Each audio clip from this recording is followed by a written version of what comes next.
Some Formula One cars win championships. A very select few redefine what dominance looks like. The McLaren MP4 didn't just win in 1988, it almost broke the idea of competition itself.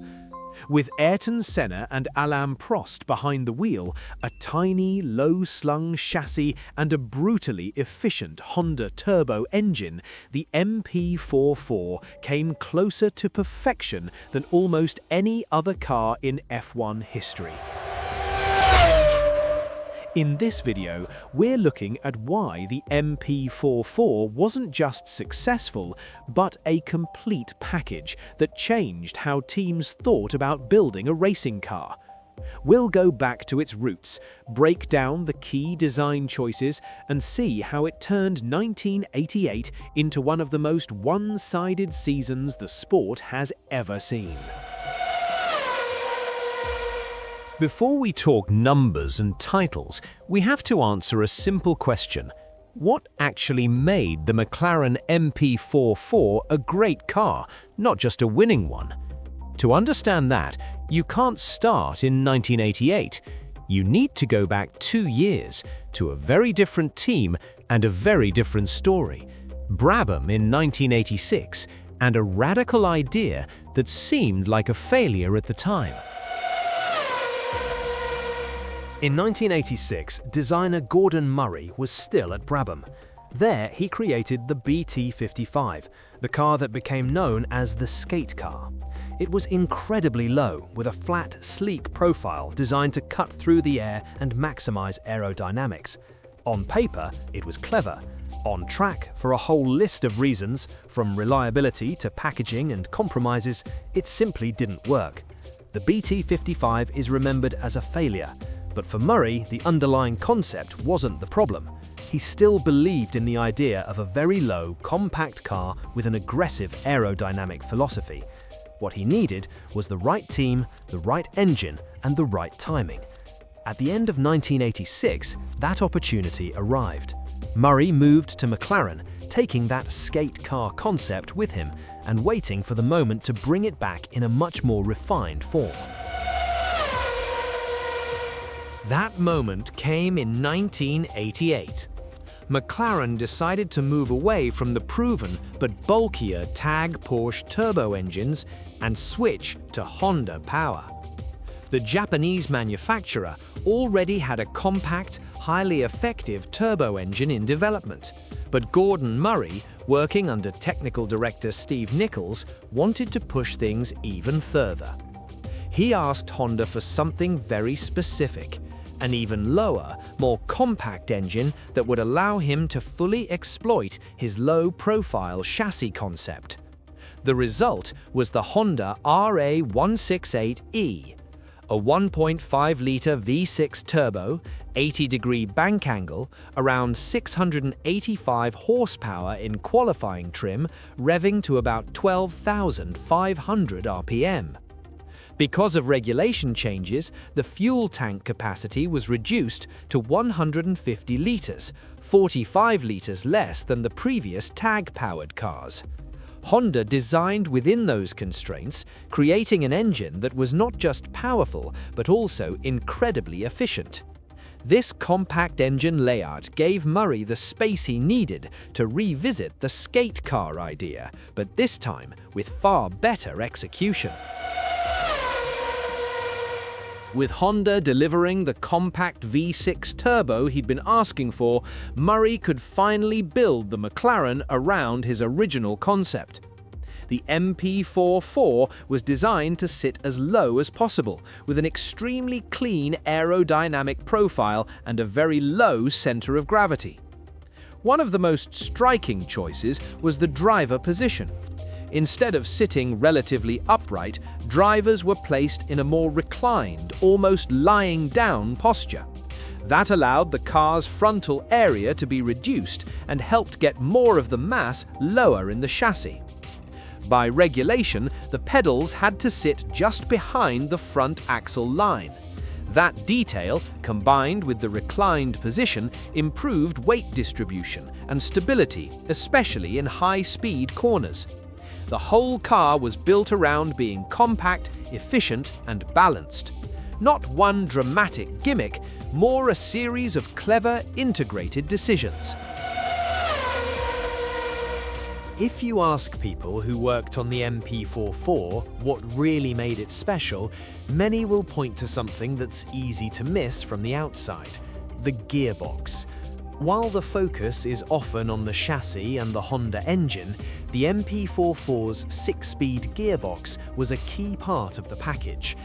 Gordon Murray, together with Peter Weissman, an engineer he had worked with at Brabham, designed a transmission with a triple-shaft longitudinal layout, rather than the more conventional twin-shaft design.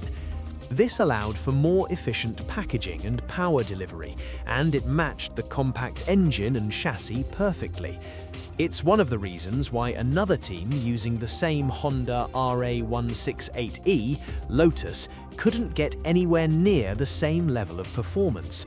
Same engine on paper, very different results in reality. The MP44 wasn't just about what power it had, it was about how that power was used and delivered to the track. Because of all these unusual design choices and tight packaging, the MP4/4 wasn't ready especially early. It arrived relatively late in testing, but as soon as it turned its first laps, those close to the project realized they had something special. The car immediately showed an outstanding combination of grip, stability, and speed.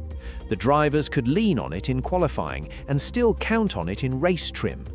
What looked on paper like a high-risk, low-profile experiment, on track felt like a complete, well-sorted masterpiece. The dominance of the MP4/4 in 1988 is almost hard to process.